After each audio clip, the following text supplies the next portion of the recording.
చంద్రముఖి నిద్రలేచి మీ పిల్లల చదువులు, మీ పిల్లల బడులు అన్నీ కూడా లకలక లకలక అడ్డు అన్నీ కూడా ముగింపే. ఫ్యాన్కు ఓటు వేస్తేనే గ్రామాల్లోనే విలేజ్ క్లినిక్, ఫ్యాన్కు ఓటు వేస్తేనే గ్రామాల్లోనే ఫ్యామిలీ డాక్టర్, ఫ్యాన్కు ఓటు వేస్తేనే ఇంటికే ఆరోగ్య సురక్ష, ఇంటి వద్దనే టెస్టులు, ఇంటి గ్రామంలోనే మందులు, గవర్నమెంట్ ఆసుపత్రుల్లో మా రూపురేఖలు మారుస్తూ నాడు నేడు 25 లక్షల వరకు ఉచితంగా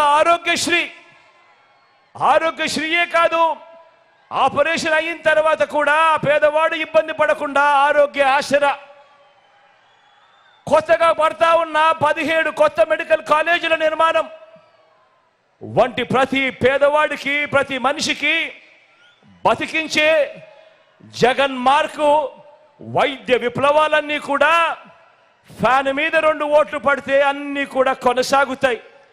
లేదంటే మళ్ళీ చంద్రముఖి నిద్రలేస్తుంది. వదల బొమ్మాలి వదల అంటుంది. పేదవాడు అప్పులు పాలై వైద్యం అందని పరిస్థితిలోకి ఆ పేదవాడిని తీసుకొని పోతుంది ఈ చంద్రముఖి. ఫ్యాన్కు ఓటు వేస్తేనే అక్క చెల్లెమ్మల రాజ్యం, ఫ్యాన్కు ఓటు వేస్తేనే పిల్లల్ని బడికి పంపే తల్లులకు అమ్మఒడి అనే పథకం, ఫ్యాన్కు ఓటు వేస్తేనే ఆ పిల్లల చదువులకు, ఆ పిల్లల చదువులకు ఆ తల్లి ఇబ్బంది పడుకోకుండా విద్యా దీవెన, వసతి దీవెన. ఫ్యాన్కు ఓటు వేస్తేనే ఆ అక్క చెల్లెమ్మలకు ఆ ఆసరా ఇచ్చిన చేతితో 0 వడ్డీ అనే కార్యక్రమం.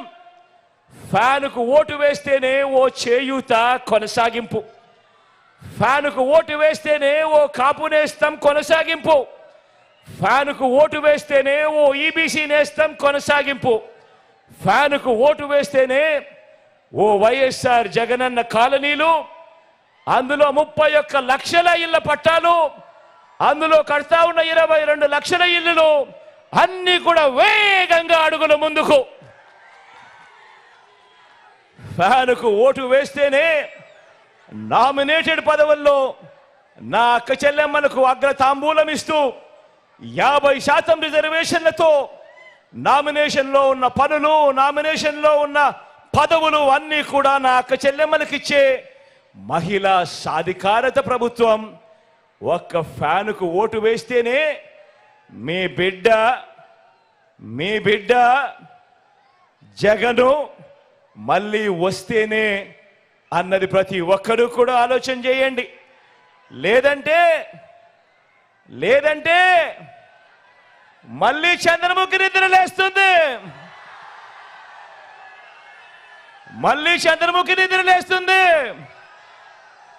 పసుపుపతి నిద్రలేస్తాడు. వదల బొమ్మాలి వదల అంటాడు. అక్క చెల్లెమ్మలకు గుర్తుందా? పొదుపు సంఘాల విషయాలు గుర్తున్నాయా? మోసం చేసిన విషయాలు గుర్తున్నాయా? మళ్ళీ అక్క చెల్లెమ్మల బ్రతుకులన్నీ కూడా అతలాకుతలం అవుతాయి. గుర్తు పెట్టుకోమని కోరుతా ఉన్నా. అందుకే ఓటు వేసే ముందు మీ కుటుంబంలో ఉన్న ప్రతి ఒక్కరూ కూడా ఆలోచన చేయండి. ఓటు వేసే ముందు ప్రతి ఒక్కరూ కూడా మీ పిల్లలతో ఆలోచన చేయండి, మీ భార్యలతో ఆలోచన చేయండి, మీ అవ్వ తాతలతో ఆలోచన చేయండి, మీ ఇంట్లో ఉన్న ఆడపడుచులందరితో కూడా ఆలోచన చేయండి. కూర్చొని 1కి 10 సార్లు ఆలోచన చేయండి. ఓటు వేసే ముందు ఎవరి వల్ల మంచి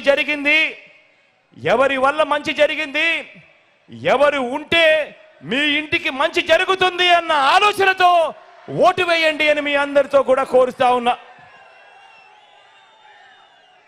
అందుకే మళ్ళీ చెప్తా ఉన్నాను.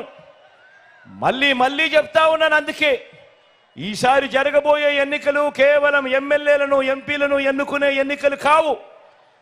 వచ్చే 60 నెలలు అంటే వచ్చే 5 సంవత్సరాలు మీ జీవితాలను, మీ తలరాతలను మార్చేటివి ఈ ఎన్నికలు అన్నది ప్రతి ఒక్కరూ కూడా గుర్తుపెట్టుకోమని మీ అందరితో కూడా కోరుతా ఉన్నా.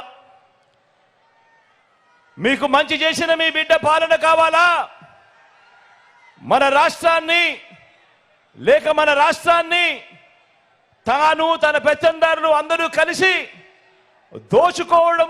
దోచుకున్నది పంచుకునే కూటమి పాలన కావాలా, చంద్రబాబు పాలన కావాలా అన్నది ఆలోచన చేయమని కోరుతా ఉన్నా.